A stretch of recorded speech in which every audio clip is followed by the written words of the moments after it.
Welcome to IDC talk number 32. So we have a guest speaker today. The topic is Web 3.0, the new circus for the creator economy. So this is a very interesting and a very different topic, something that would actually impact the lives of designers, the way designers work, the way designers will actually I want to use the word monetize their creative skills, and it's a very important and it's so timely that we have Nitin Narkhede, who is the co-founder of the Ali web-based 3.0 based decentralized content distribution network company, wanting to share with us some of the intricacies and nuances of what this 3.0 is, and some of the very hard topics that even immersing so long for so many times, still not able to get a hand around this thing called blockchain and all. It is somebody who is an expert, and so fortunate to have him here. What I will do is we will invite our in-house guru Bhushan to actually give a background to this and also introduce Nitin Narkhede, because for all we know, Bhushan is our link between design and business. So there cannot be a better person than Bhushan to actually introduce Nitin. For those who do not know, I'm sure you all know, Nitin Bhushan is a alumnus of IDC. He passed out in 1998 and currently is the founder of multiple ventures where he actually invests and grooms some of the startups in out of Bangalore. Bhushan, it's all yours. Thanks. First of all, thanks for hosting Nitin and team. So this again, like Web3 has been one of my interests for last few years, primarily from a factor of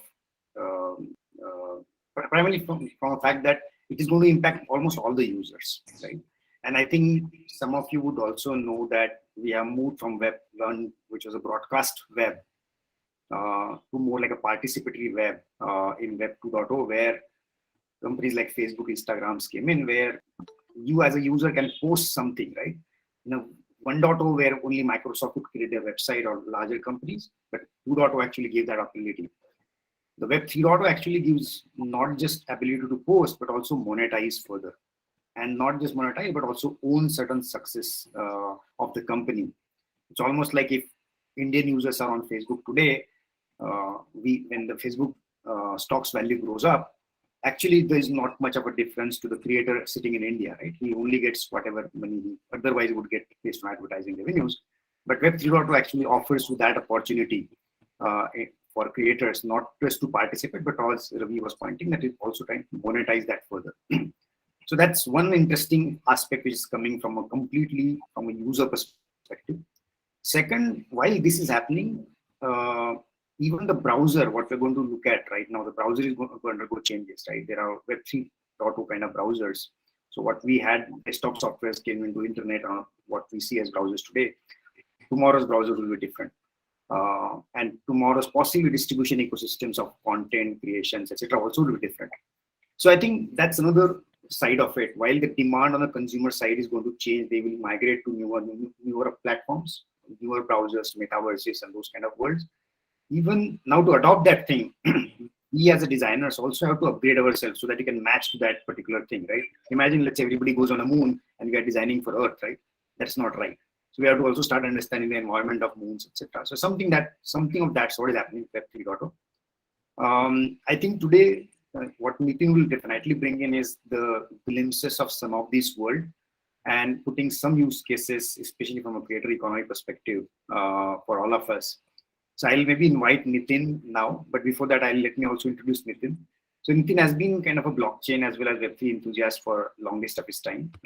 Brings plethora of experience working with many companies. But more interestingly, this is a second startup which he has started in 2020. Runs out of Bangalore, and have a great understanding of blockchain for different use cases. And then definitely he's going to go deeper there. But I would treat him as one of the maybe top 10, 15 kind of people who understand this subject in India as of now. So with that, let me not steal away the excitement of hearing out Nitin. I myself will be interested to know a little bit more now today from Nitin. So over to Nitin. Sure. Thank you. So, Thank thank you. you. I'll stop and you can start sharing. Yeah. So thank you, Bhushan and Ravi, for this opportunity. Thank you, Nimesh. And good evening, everybody here. I know it's quite late and it's so nice to have all of you here. I may be just sharing some of my thoughts. I see most of you are kind of quite experienced and of course might be having a lot of knowledge itself and what we are gonna kind of talk today.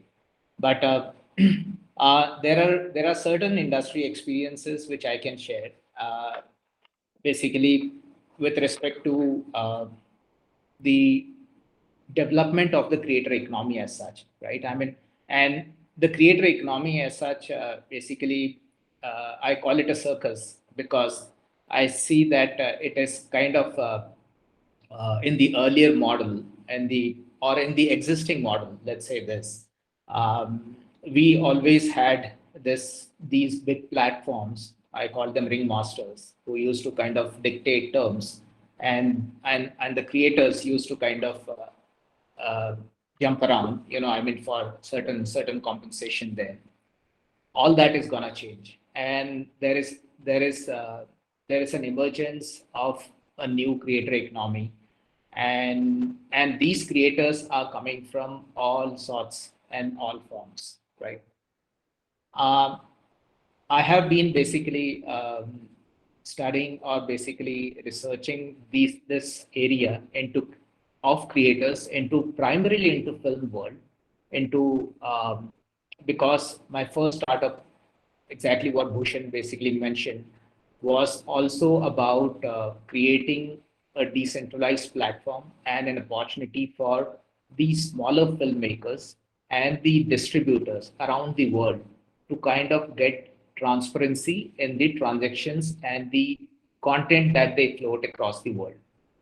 The biggest problem when I visited Berlin Film Festival and Cannes Film Festival during my research was that the creators, first of all, were kind of given away their content to the distributors. And distributors now actually are the first intermediary between the creators and the consumers. And these distributors, when they distribute the content, it is at a massive scale. And let me just give you an example of the scale there. One film has around 80 rights, 80 rights. And these 80 rights are to be distributed in 100 plus countries. Now you can imagine if a distributor is holding 40,000 films, what will be the chaos that he is facing? Look at the creators who have created films and given to him. What are basically they kind of looking at? And there are very big guys. And in my first startup, I had Kashyap as my business partner there, and and he himself had burnt a lot of fingers, and he's kind of one of the forward-looking guys in the industry. So the whole objective about us creating this understanding about the space is coming from that basic thing which we studied in 2017 to 2018. And we went back to Berlin Film Festival with an MVP where we demonstrated a decentralized mode of distribution of the content and bringing in full transparency in the transactions for the distributors. And fortunately, we won the big best project award there. We were invited to Cannes Film Festival and we launched my first company there. But that is basically all about my first company and how I actually got into it. But my interest about and then of course that company had to close down because of certain financial pullbacks, from the investors and stuff like that. But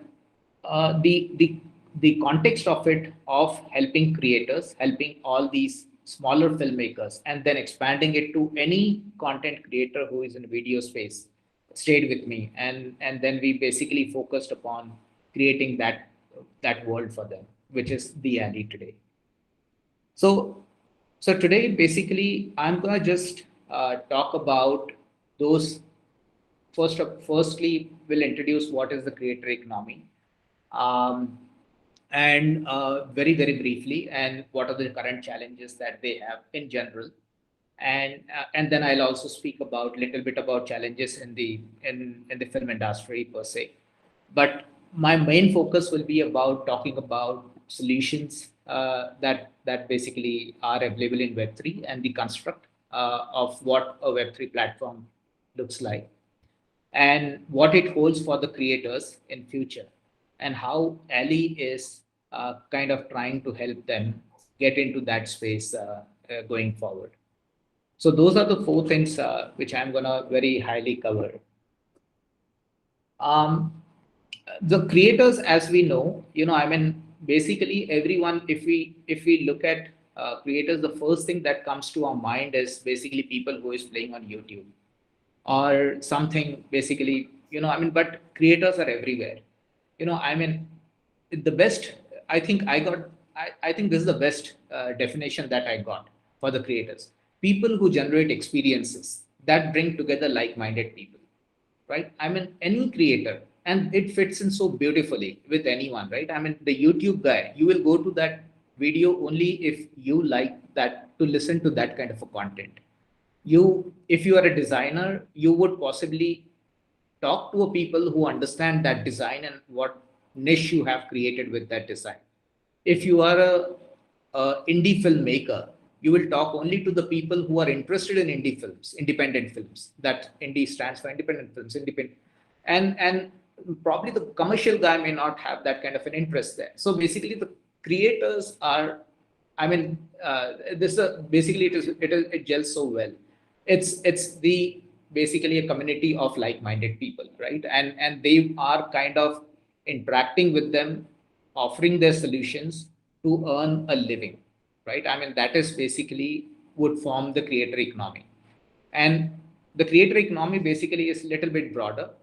There are three parties involved there. One is creators, second is basically the platforms, and third are the sponsors. And and these three guys, basically the creators pull the crowd, basically all the followers and subscribers are brought in by the creators.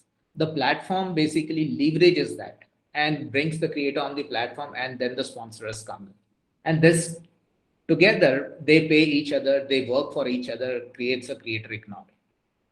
Today, the only objective for a creator, for that matter, is to make an income. Most of these guys are there to make some sort of income from from whatever hobbies they have, passion they have, and whatever thing they love. So are they basically creating enough to live there or create this livelihood, right? And on current platforms like YouTube, Instagram, Twitch, Spotify, and you'll be shocked. So people who are unknown to this area, you'll be shocked to understand the realities there. And that's basically because there are a lot of challenges which creators have today, right? I mean, and the biggest of them basically is about the burnout, right? And why it is a burnout? Because the market size has become so huge. It's 104 billion today, and basically in next 5 years, it is expected that 1 billion creators will be created all across. And with Web3, probably the numbers may exceed considerably. But at this point of time, one of the surveys says 29% of American kids want to jump in and create videos for livelihood. I'm sure if the same survey happens in India, the numbers will be much higher. There are more guys who are willing to do this now. But the challenge there is the money that is actually available to them. And if you see on YouTube, there are 51 million channels which are open on YouTube. There are only around a million just above 1 million channels which have more than 1 million views basically happening, or subscribers basically. And you are basically looking at them earning, if your video is making 1 million, then the amount of money that you earn in US is less than $60,000. In India, the number is between 64,000 rupees to 120,000, 1,20,000 rupees. That's the shocking part of it. 1 million view. And we all can understand what it takes to bring 1 million views to a YouTube, right? I mean, the story in Spotify is no better. 0.2% of the 7 million people, creators who have onboarded onto Spotify, earn less than $50,000 a year. Now, look at, this is one of the problems of the income. The second problem basically is, you are a creator, you create your followers there on these platforms, and you are making this whatever money that you are making, right? I mean, and if you leave, if you quit these platforms, you get nothing, zero, right? I mean, so you have lost all the efforts that you have made on the platform. Everything is lost to the platform. So they become the primary owner of the subscribers. And the best use case is Ninja on Twitch. I mean, those of you know gaming world, I think Ninja is a very, very big name. He has millions of followers on Twitch. And when he announced his departure from Twitch because of the, of course, because of the financial conflict that they had, the Ninja walked away with nothing. And Twitch actually kind of leveraged his all his subscribers to sell other videos on them. Millions of and when of course they went into court fighting that, and then of course Twitch won that because they own the subscribers, not Ninja. So it is all notional value of I having so many subscribers on YouTube, I having so many followers on Instagram, and all that thing is all notional. The day you leave from there, you take away nothing. So that is the basically old circus, which I call it, right? I mean, and which is creating the burnout. Because there's a competition, there's a burnout. Creators are constantly pumping in videos, and they are not generating that kind of a revenue. I mean, except for very few of them which are making good money there. And we believe that the existing environment as such is getting outdated. And this is not the first attempt that creator economy is making on it. There are attempts made earlier also with YouTube, with other platforms. I mean, there has been protests, there has been boycotts with respect to the revenues and the incomes, and conflict with the advertisers' income and stuff like that. And all of them had, of course, the platforms won in all of those cases. This is the first time probably we are actually saying that the traditional model is getting outdated. And with that, and why is it getting outdated? Basically, because there's a rise in the creator economy supported by blockchain, which is basically the biggest truth today. You know, I mean, the economy is completely changing. The platforms are changing. The medium of working between the platforms, brands, the creators, everything is changing. And the Web 1, of course, was like an information age. I'm not going to go deep into it, but of course, we knew that it was just one-way traffic. The Web 2 is what we are experiencing today, platform economy. The bigger the platform, the better it is, and the more richer it is, and more control it has. I mean, so basically everyone else has to surrender to the platform. And the biggest benefit probably that Web 2 brought in was interactivity. You know, you started interacting with the platforms and with other folks. You started having basically interoperable mechanisms there. And so that was the biggest change which Web 2 brought in. Web 3 on the other side has completely broken this. So there are no walls. Imagine that there is a situation where a creator is coming in and he is the owner of everything around him. That's Web 3. So basically there is no bigger platforms. There are no platforms or brands or advertisers or intermediaries who are controlling it.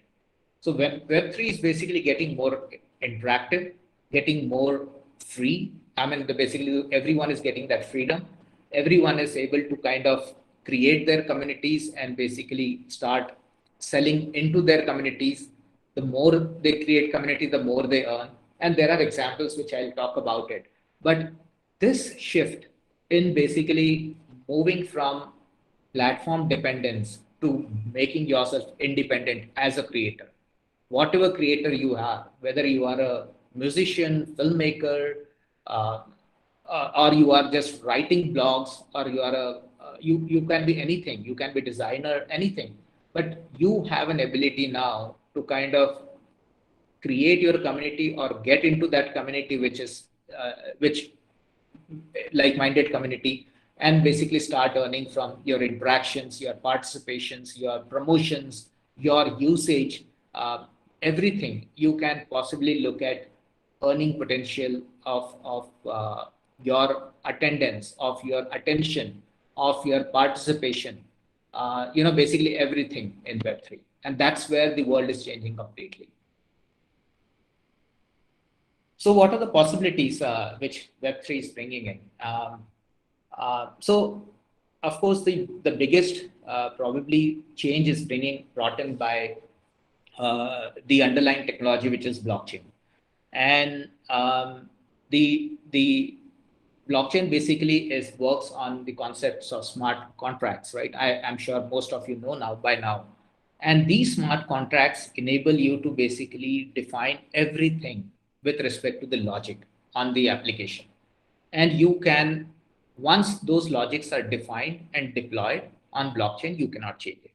So that's the beauty of it. So if I have defined in the example, if I have defined that creator A will get, let's say, 10% of all the revenues coming from certain operations, or he'll get 90% of the revenue coming from his sale of whatever, let's say, song, then you cannot change that at all, because it is deployed and it is irreversible. You can write a new contract, but you cannot change that particular contract which is deployed, which makes it very, very specific, to basically creating different use cases. Now, the other possibilities are, of course, metaverse, which is, of course, has become possible because of the underlying technology, blockchain. There are more technologies which have built on it, which is NFTs. Now, the traditional technologies like VR, AR gave it a much fuller look, more extended reality look, right? So there is a functional driven, basically an experience, and there is an visual experience. So visual is brought in by VR, AR, and the functionality is brought in by blockchain and smart contracts and NFTs. And metaverse, of course, will be the next thing, right? You will experience this in every part of your world, right? Whether you're buying tickets for your train tickets, flight tickets, whether you're visiting hospitals, whether you are attending, you're basically, you are in a court, probably everything could be dealt with in the metaverse in future. So that is the future that we are looking at with Web3 possibilities. With respect to the businesses, current businesses, demand for digital goods through NFT are kind of just started, but this is looked at as a big segment. Anything you must have read in India, MG actually came up with an NFT if you are buying a car, NFT, if you're buying an MG. So basically they had that is gonna spread with all brands. Nike has done it. It's the shoes, the NFT, the shoes basically are selling in millions of dollars. So digital shoes, so you will see an interaction between a digital good and the NFTs, which will be a new form of kind of, proclaiming ownerships, or basically getting some more services based upon that the good or services that you have bought in. There are new revenue streams which will emerge, right? You will have because there are no intermediaries, the ability for you to look into the newer things and adopt, get different possibilities of earning are huge. You will, for till today, you basically do not have an experience of looking at royalties. So if you have designed a product and if you have sold it to, let's say, uh, or let's say Tata has bought your design, one of your design, is there a way where you can get a royalty from there? I mean, so that will all be possible in the future world, in the NFT world. Um, Similarly, I mean, the bigger part about this will be your privacy will be taken care. I mean, it is a huge amount of change. It's a big change in terms of what you are experiencing in Web 2, where your data is sold, your privacy is compromised, and you have no idea who owns your data and what they are doing with it and how they are using that to market or to build their user base. All that thing is basically going to change. Your privacy is completely protected in Web3, and your identity will just be a wallet address, right? I mean, and then that wallet address does what will be known only by you and the wallet through which you are dealing with, right? So that is the one of the biggest thing, and multiple use cases are coming in those lines. Uh, the other thing basically which we are kind of leveraging a big time is rewards.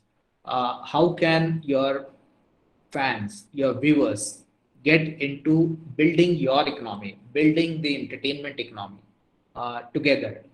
Till now, the fans are basically on the receiving side. Netflix, you are just receiving content. Films, you are just receiving content. Uh, YouTube, you are just receiving content. And if you are basically a fan of anyone, and if you are kind of talking about it, then it is just the goodwill that you're passing, right? I mean, you do not get rewarded for that. You are spending your time. There are fans which do bigger things, and that all is getting converted into a rewards economy, and you will be paid for your promotion of that star or the creator and stuff like that. So those are the new possibilities which we are looking at. What are the building blocks? I mean, I think I'll cover this thing. This is a little bit technical, but I think this will give you an idea about how these new application stack is coming in. In the traditional Web 2 model, you had client server. So basically, the stack was, you have servers, you have middleware, you have front end, and basically you have probably third party interfaces who are actually doing the business with that particular system. The building blocks in Web3 are in fact quite different because there is no server. The new infrastructure has to be created and is getting created, even if we speak today. And Ethereum is actually started that moment, right, of creating a blockchain and infrastructure which basically allowed people to build applications on top of it. Now, of course, Ethereum has some constraints and some disadvantages typically with respect to transaction per second and gas fees and high gas fees and stuff like that. And by the way, what is gas fees? Every time you transact on a blockchain, you have to pay a fee, which goes to the people who are maintaining them. So that is gas fee. So people like Polygon, you must have probably heard about Polygon. I mean, it's the biggest blockchain which is emerging from India. It's almost $20 billion today. So those guys are solving a problem, both these problems about TPS and the gas fees.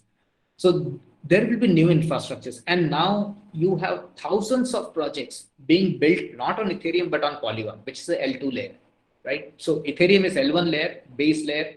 Polygon is built on top of it, which actually reduces the transactions which are going into the Ethereum, and so they are charging less. So most of the projects are now getting built on this L2 layer on blockchain on Polygon.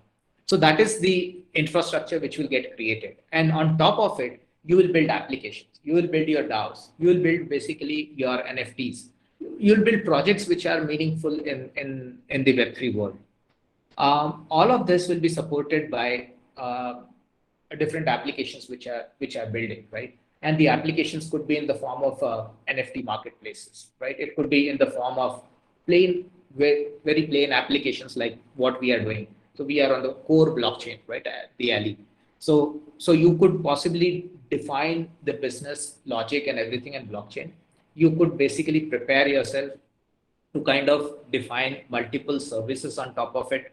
And that is basically building it as a first blockchain first kind of a company, right? So you build applications in finance sector, in big gamings, in which is most prominent today, and then the community building, social networks, right? I mean, those are some of the things. What basically enables this is our NFTs, NFT basically non-fungible tokens, which allow you to kind of transfer the ownership of one particular digital asset to someone who owns that NFT. And with that, it is a very simple concept if you look at it, but it is very, very rich. NFT can kind of really allow you to kind of not only transfer the ownership, but it can give you an ability to send possibilities with that ownership to him, which can be in terms of, let's say, for example, raising funds. You can possibly raise funds with that NFT which you have created.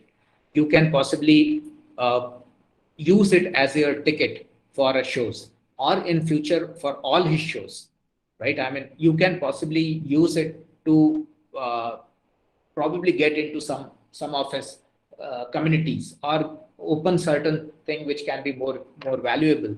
So NFT can have multiple usage there, and it is not only about art and what you see on OpenSea and what you read about Amitabh launching NFT and all that stuff is very, very preliminary. You know, I mean, that is there are more deeper applications which are being built on NFT, and I'll show you one of those applications later in what we have created to transfer rights, basically digital rights of films and content and stuff like that. So so those are basically applications. There are people who are, these are not necessarily, all of them are not used in all the projects. That's why I'm taking some of these examples. But in, let's say you are building a social networks, the social feeds are so important, you know, I mean, and they basically bring in lot of your community together with respect to sharing of NFT, you know, with respect to the coins that you are basically, you know, talking about, trading about, or whatever you're supporting. You know, I mean, every time you support a particular coin or a project, you are getting into the community and making it stronger. And because you are supporting that community, you will basically be entitled for certain benefits, which could be just be a windfalls for you, you know, I mean, in at some point of time. So the community factor and the community getting empowered by the feeds, the incentives, the tokens, social tokens created by these creators can be very, very powerful, right? I mean, today you may possibly do an airdrop because you think there is no value for that token, right? Tomorrow, if you become a star, that airdrop may be worth millions. And there are multiple use cases today where the airdrops have created an opportunity for people who have become the early adopters in the projects to earn in millions of dollars, right? I mean, so those are basically the new tools, new building blocks which are coming in, and you could be using it very, very, you know, you would have a choice to use it in one of on what are using it in your project. So for example, at this point of time, we do not use anything of metaverse. We are not reached at that stage, but we do incentives. We do basically, we are on new infrastructure. We are creating an ownership, right? And we are creating social tokens. So there are building blocks which you kind of create and start creating these new applications and new world.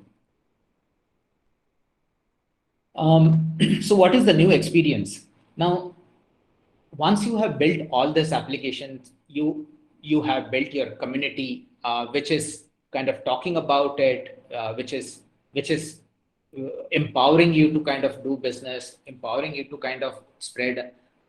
You are actually in business, right? I mean, then you have started rolling little bit. So there is no marketing. There are many projects which do not use marketing as a tool. Your marketing is best and that the community that you raise. I mean, if you look at Discords, everyone is going to Discords because they want to create communities there. And once you are there, you are basically creating this experience of getting earning from different kind of segments. So if you are a creator, you can expect to basically, because now there are no intermediaries, there is no platform which owns it. You are working on different nodes spread across the world. So you are on your own. But because you are on your own, the entire income is coming to you, except for the fees which is going to the platform, to the network. So you get paid fairly, and it fairly is basically an understatement. You get probably paid more than what you deserve, and it could be very very high in certain terms, right? I mean, so there is, if you search for 3 Law, there's a creator. Basically, he was a very very small time musician basically, and he actually launched his album on as an NFT on the platform on as an NFT actually, but he actually earned more than $10 million in 24 hours. So of course, it is much more than fair, get paid fairly. I mean, it was much more better results, and and there are many examples like that. So you could basically sell your work directly to the fans, and your possibly compensation could be really really high. You can fund your business, right? I mean, you can create NFTs as your collaterals, and whosoever is basically holding those NFTs can possibly do a staking of certain coins, and you could possibly get that funding with you. And you can use that funding to kind of develop whatever you are developing and then push it back into the system. And once that thing, what you have developed actually earns, then everyone gets rewards, right? I mean, so it is basically funds by the community for the community, and basically the rewards are to the community. So then you can create community-based projects, right? I mean, basically you can have multiple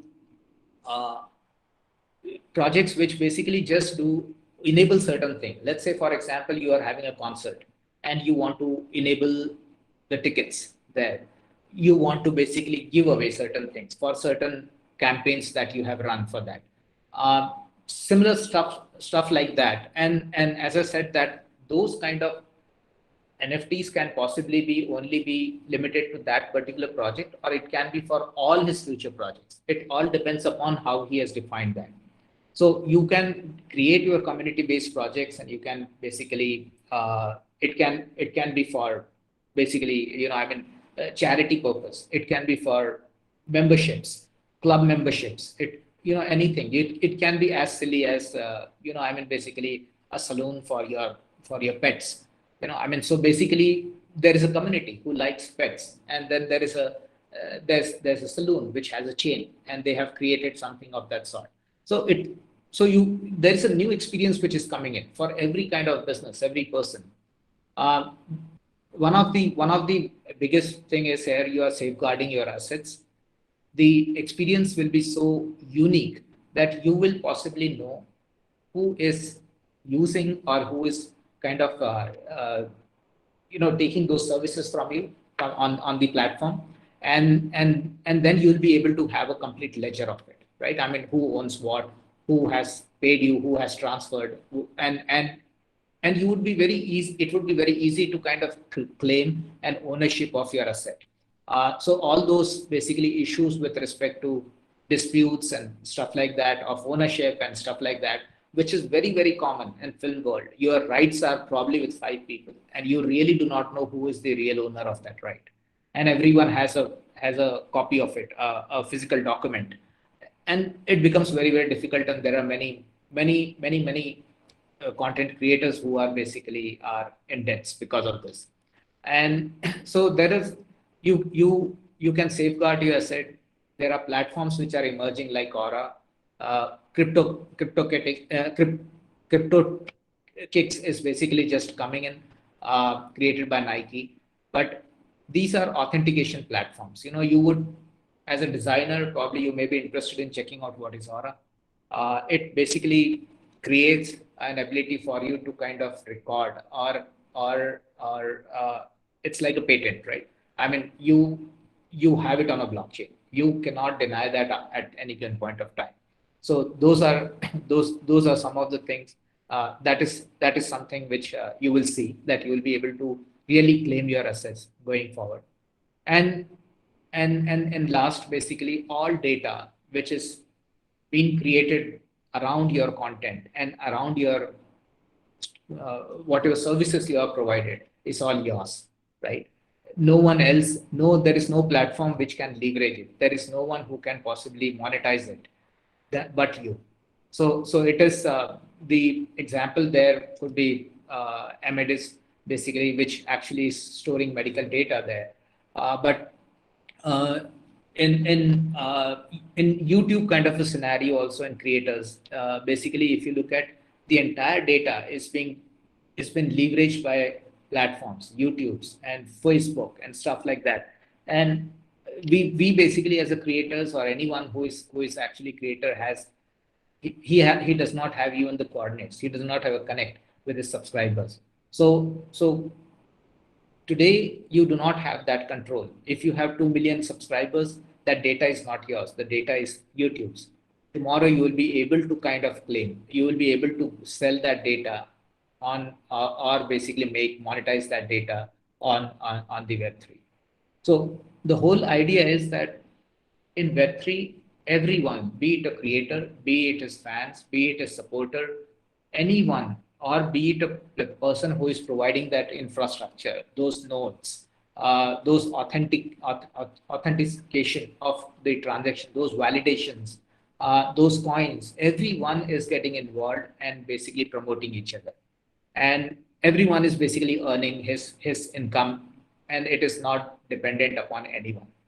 So that's basically the new Web3, which is coming in. What is Ali doing here, basically? So it is, we are kind of doing certain pockets of things there, right? I mean, so our main focus was to create a platform for all of these creators.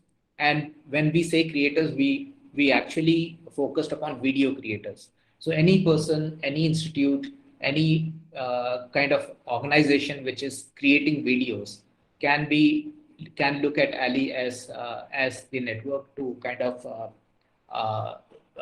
basically get involved. So what we provide is here is a base platform where every creator can be a platform creator. He can own his platform, and he can actually operate his platform all by himself, right? So that is the base platform that we have built under the brand name of the Ali, which is built on blockchain, which is built on Polygon. We allow you to monetize your content the way you want it, and most of the income that you generate, 90% of the income goes to you as a creator. And so you could do anything. You can basically run campaigns, you can do rewards, you can stream the content, you can sell that content, you can float your NFTs, you can create your NFT storefront. You can even sell the rights of your content. You can license the right of your content. Everything is on blockchain, all done by yourself, right? And you have complete visibility of the data on what you do, what you earn, who has taken what, and stuff like that. And when you walk out of the alley at some point of time, if you feel like walking out, you take all that data with you. You can in future, we are basically working on creating these coins for the creators. And the coins will basically enable them to create their social tokens. So every creator, every stakeholder on the platform can actually hold his social token, which can give him an ability to kind of either take compensation in those coins, or he can give away those coins, or he can basically trade those coins, and it is all real cash, because you can actually go to the exchange and basically convert that into cash. So any person who is a fan, if he is getting an airdrop, or if he's getting a reward from the creator, it basically means he's actually getting some money there. So we are at this point of time, we are basically doing a whitelist. Anyone who wants to create a coin can basically register. We will be creating his coins very shortly, and you will be able to reward your communities either by points or by these coins which you have created on the platform. So the whole experience will be the platform for creators, the platform run by the creators, and then there'll be a community who is basically supporting it. We also have a concept of micro distribution where the users or the fans basically will be able to sell content for the creators, and in turn they will become the evangelist and earn their part of the revenue as a rev share from that creator. So so some of these principles of Web3, NFT, blockchain, we are kind of bringing it in a very I mean, a kind of a domain which not normally people do not touch. But the whole objective was to kind of, can we create an economy, and can we create a platform for all these creators who are struggling to basically make their ends meet. They are struggling to make money. They are all in debts. There's a the stories are very sad, in this industry. And if we can provide them this platform where they can kind of independently monetize and create their own freedom along with the YouTubers, I think we could have played our part in this creation or strengthening of Web3 economy. So that's more or less what I had to basically present today. If you want to kind of see what we do, you can visit thealley.com, which is our base platform. Then we do NFT services with nftseva.com. And if you're interested, then I can possibly show these platforms in the interest of time. Or we can basically, you can visit them later, and I can take some questions if you have them. Yeah, it's interesting. Bhushan, you want to? Yeah. So while I think some of the last maybe 5-10 minutes was a little technical, so I would maybe touch upon few use cases, especially which are relevant for current maybe designers here.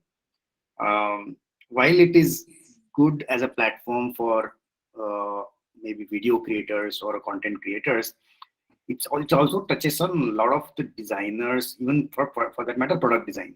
In fact, I and we were talking, like, if let's say somebody has solved a problem for, let's say, Tata, that maybe the headlamp should be like this or tail lamp should be like this, can actually today he has a fear, like if he puts, somebody will steal his design. But with New World, what happens, he can actually put that online, and Yes. he can actually even invite Tata, saying that, you know what, I would be able to give you this design at a royalty or a royalty of, let's say, 1 lakh rupees each time we use it, or let's say 50 rupees for each time you use it, etc. So Right. a lot of these transparencies are possible with the new web, where the fear of design thefts goes away, and it's available for physical world also. Second thing, for example, I think even content copyrights, for many time, I think, I'm sure that some of you will be writing some kind of copies for advertising, etc. industry, or maybe simple artwork also, right? So a lot of times, some of these we actually do not publish because we just feel that somebody will steal it, right? And that's where the new world comes in, right? Where one side, if this design is going to solve a larger problem for certain brand or a community, you can get larger payouts. But if, for example, you just make a greeting card, let's say for a happy Diwali, right, and you have done it very well, right? And in fact, some of the group members I've seen that they do good creatives for some of these festivals. you could actually publish that as a small, like a micro economy, where each time person uses it, he might give you, let's say, half of, so entire is a fractional economy, which is called as, you might say, whatever earning I'm going to get from transfer, basically sharing this Happy Diwali, will be 30% is given back to community, and more people share that thing. So you will be surprised that a lot of these small, let's say 5 paisa, 10 paisa economies are possible in this model. And then there is no charges. Like today, for example, if I had to give you 5 rupees to Paytm or let's say PhonePe, etc., RBI or some of these people are going to charge.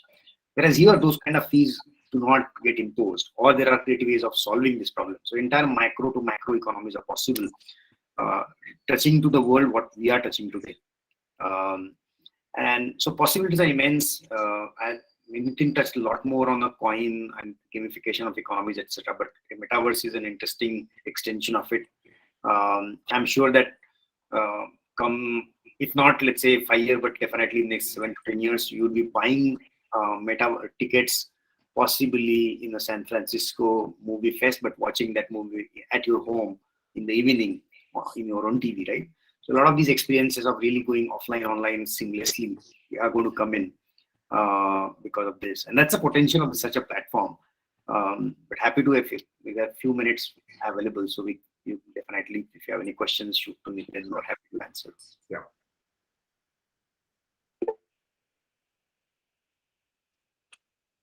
So there is one question which came in here, Nitin. Could you please explain us a little more about smart contracts? Could you please explain a little more what smart contracts are? Okay. So Akash, basically, so in the earlier world, we had something called as stored procedures, if you know, right? I mean, and stored procedures had a logic, right? Or basically a class has a logic, right?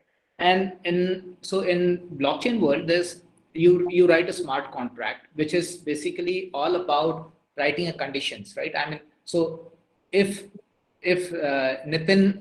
Bhushan gives Nitin, let's say 10 rupees, and if the presentation goes well, Nitin, I mean, basically the example is wrong. Let's say that there's a presentation which is happening, and Bhushan said that if the presentation goes well, I'm going to give you 100 rupees as a gift.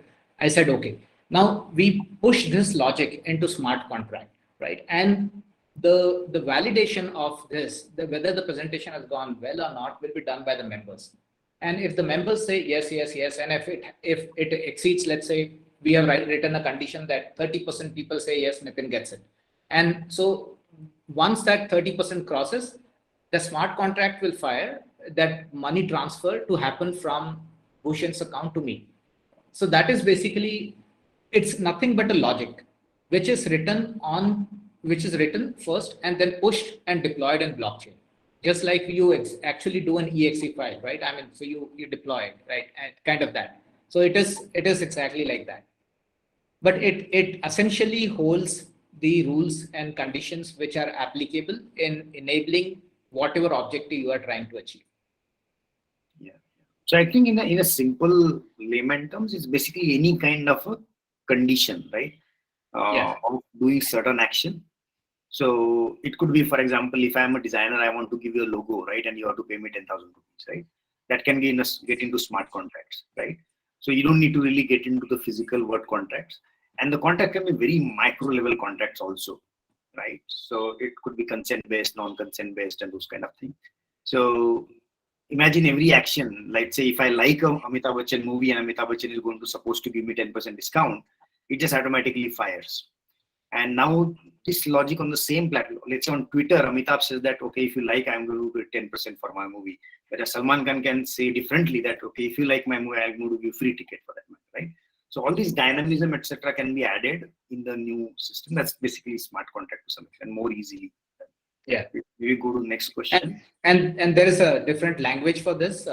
Probably it is Golang or Solidity. There are different languages which are used to write this smart contract, and then they are deployed on these blockchains. It could be Ethereum, it could be Polygon, it could be Solana, anything. Wherever you deploy, that smart contract is basically will function in that chain itself.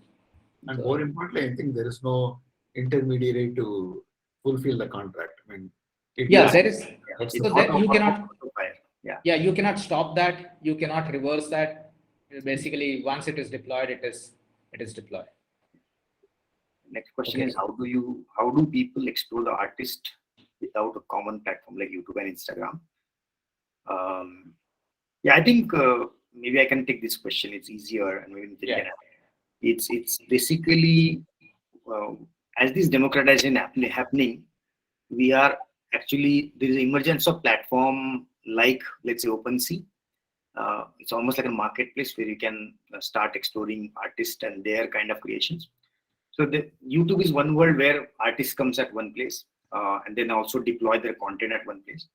Whereas what's happening in the new world, possibly, let's look at Alley's example. Let's say, so maybe all of us are using Alley right now, or let's say even for this session which we are doing right now, it can be stored on Alley as one of the episodic content. Let's say IDCNs are doing now, but the links of that will be available in, let's say, new platforms which are like a directory platforms called, let's say, OpenSea or marketplaces, where all these link backs are available. So you can assume them like them to be like a Google of the new creator economies. Okay. Then Right. Right. So, Anushri, basically, the whole objective about discovery is coming from the community. See, the whole if you are a creator and if you have launched a film, it is not that you will get the audience for yourself. You will have to create that audience. So once you have created that audience, you will do an initial bit of it with some incentivization to them. And once that audience has come in, which is called as initial supporters, those guys basically influence it to the larger world. It basically, it's like a one person talking to 10 people. So that, because he's getting incentivized for doing that, and he basically is a supporter for you. He's an earlier supporter, that's why his share of earnings will be much higher. And that way it will just expand. So are we there yet? The answer probably is no. But the logic of this is that community will kind of explode or create a market for you there, right? So that is basically the thing at this point of today. And YouTube was exactly the same in 2007 when they basically created a concept of creator economy, where they said that you come on this platform, put your videos on here. At some point of time, I'll bring the advertisers, and we'll together earn, right? If you look at the campaign in 2007 for YouTube, it was exactly same. And you are at that point of time in Web3 world. So you are trying to create that initial momentum, but whosoever creates that initial momentum for him to expand is quite easy. And the best example here is RGV, Ram Gopal Verma. He launched his film as an NFT, right? And then he basically, his films actually go and sell by word of mouth.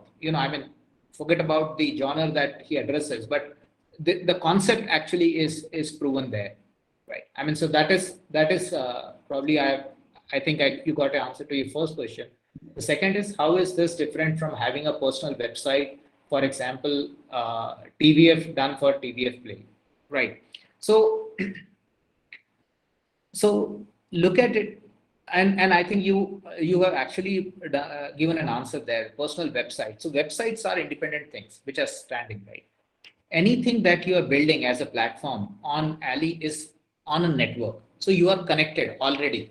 You can do multiple things on that network. You can actually transfer the films. You can actually show the films on other platforms.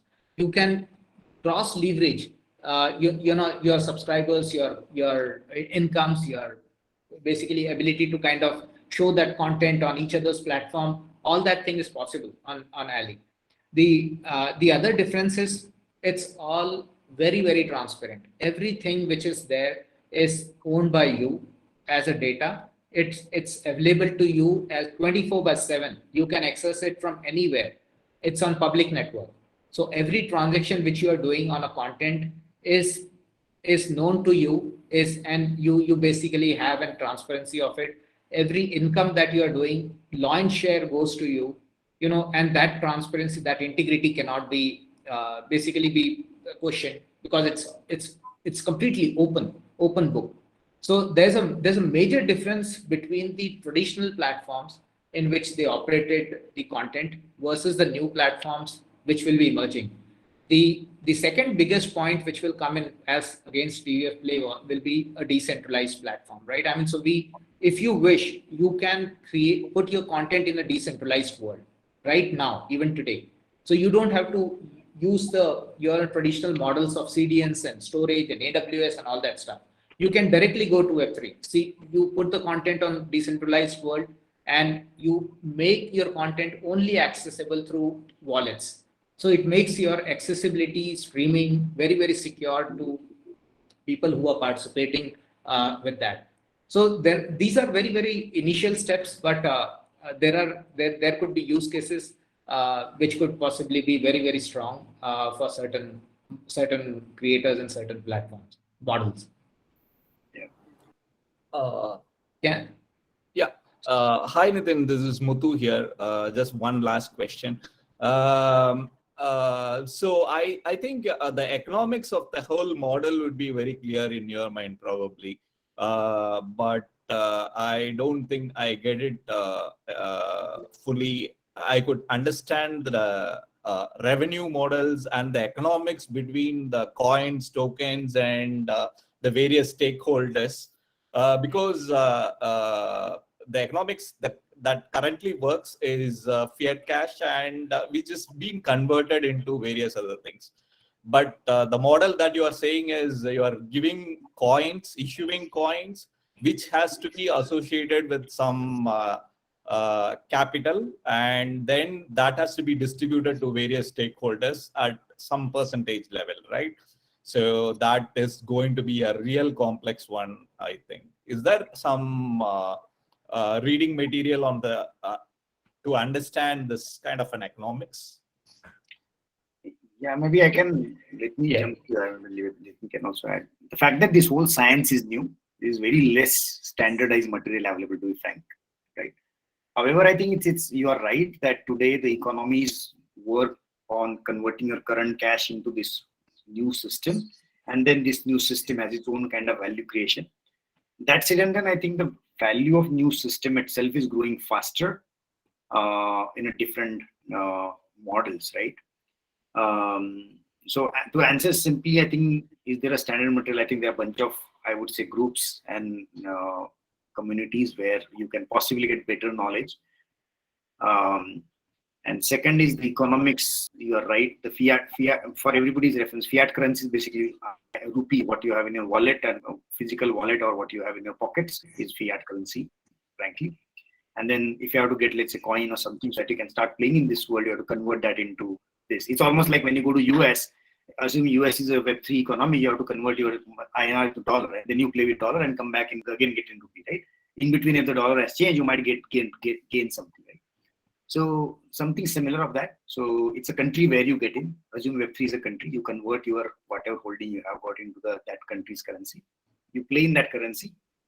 By the time you come back, maybe the value of that currency in that world would have gone up or down. So that when you return, you might get maybe 10 times more money or less, 5 times lesser money. Yeah, thanks for that, Bhushan. My one question would be, in the sense, the current economics, I mean, with Putin pegging it again to gold, things are going to change drastically. That is one thing. And another one is the coins and other cryptocurrencies that we are issuing is based on demand supply. So it doesn't have a validity on its reserve. So I don't know. This is a very complex question, probably. No, I think so. That's what I will take it. Yeah, because I want to get a simpler question. Can this contract be breached at any point of time? I think it came from Atul. The contract cannot be breached. They can only be executed. The only thing what will happen here, for example, if I say Nitin, I was supposed to get 100 rupees at a, let's say, 3-star rating, and I don't want to give 100 rupees, I may still have to execute that contract, and I write one more contract, and then Nitin now have to give me 50 rupees back because it was 3-star, but only 5 people rated, right? So contract cannot be breached, but can be overwritten by new contracts. Okay. So yeah. Right. Now, so I mean, Muthu, coming back to your economies thing, right? I mean, see, basically, um, the whole objective that it is not based upon or it is not pegged to a gold kind of a thing, right?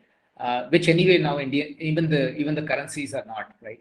But it's what it is actually how you are creating this economy is one is demand supply, but that demand supply is primarily coming from the utility of that token, utility of that coin. So let me give you an example, right? I mean, there's a decentralized exchange called as basically, I mean, you can take any of these exchanges, Uniswap, right? I mean, for example. Now, Uniswap basically allows you to kind of transfer or change currencies. I mean, you can stake coins, you can earn dividend kind of a thing on those coins, whatever you hold it in your banks or in your, in your wallets and stuff like that. And or you can exchange, right? Now the volume of Uniswap is so high, right? I mean, with respect to the adoption of that platform as such, that there is the conversion, the fees and everything that they collect in their coin called as Unicoin is very, very high. Now, because the platform is doing so amazingly well, the all the profits are basically moving back into the coin, and that coin basically has a limited supply. See, if you make that coin unlimited, then there the value degradation happen, and there are projects like that. But if you have, let's say, 100 million coins for that matter, now out of 100 million, only 20 million are basically released in the market. So that becomes a liquidity in the market. So now there are people who would want to buy that, who would want to basically transact with that or stuff like that. And when you do not get it, what happens? It basically increases in value, right? So exactly the concept of having a limited quantity basically available for a certain transactions. So vice versa also happens. People create a lot of coins because everyone is kind of also using that system for the advantage, right? And they get punished. Of course, they are not able to create that value there. So economy is not only run by the demand and supply, it is also the utility of that token, right? I mean, that coin into that. So more you show that utility, more you show the community getting involved, transactions, the value of it, basically the validity of it basically increases substantially. Yeah, got it. Thanks. It's a very, very, I mean, it requires a lot of immersion and engagement. I know, I think I mean, we have exceeded about 12 minutes of the usual time, but because I think it's worth it in every sense. And I think you have done enough to arouse our curiosity, and we will probably now go hunt around. And when we heard these terms, we will not look like as if we are hearing for the first time. So at least we have kind of immersed a little bit in this session. And what I would request both Nitin and Bhushan, if there are some thing that you find very relevant for this design community to engage, it could be resources, or it could be any community that you think is because you're already soaked in, so you know what is it rather than rediscovering.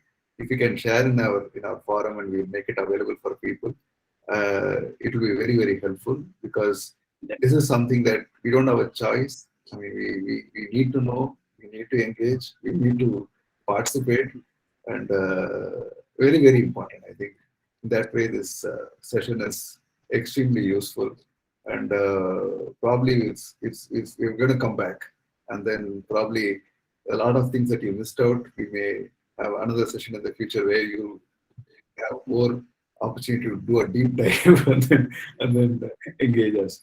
And really thanks to Nitin for taking your time, and to Bhushan to actually give that right kind of balance to make it munchable and edible for the design community.